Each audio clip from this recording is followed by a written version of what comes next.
शिरपूर शहरातील जानकीराम नगर येथे घरासमोर उभी असलेली कार अज्ञात चोरट्यांनी चोरून नेल्याची घटना 4 फेब्रुवारी रोजी सकाळी उघडकीस आली. शहरातील आशीर्वाद हॉस्पिटल मागे जानकीराम नगरमध्ये राहणारे शिक्षक नरेंद्र दत्तात्रय पाटील यांनी 3 फेब्रुवारी रोजी रात्री MH18 BC 8557 क्रमांकाची कार घराच्या अंगणात उभी होती.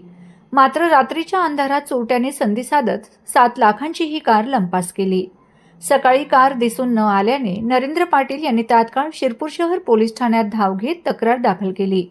त्यांच्या फिर्यादीवरून अज्ञात चोरट्यांविरोधात गुन्हा दाखल करण्यात आला असून police head constable Rajendra Rokade या प्रकरणाचा तपास करीत आहेत. शहरात सलग वाढत असलेल्या वाहन चोरीच्या घटनांमुळे नागरिकांमध्ये भीतीचे वातावरण निर्माण झाले आहे. घरासमोर उभी असलेली वाहनेही आता सुरक्षित राहिली नसल्याने पोलीस प्रशासनाने नागरिकांना अधिक सतर्क राहण्याचे आवाहन केले आहे. माझा खानदेश न्यूज ब्युरो शिरपूर.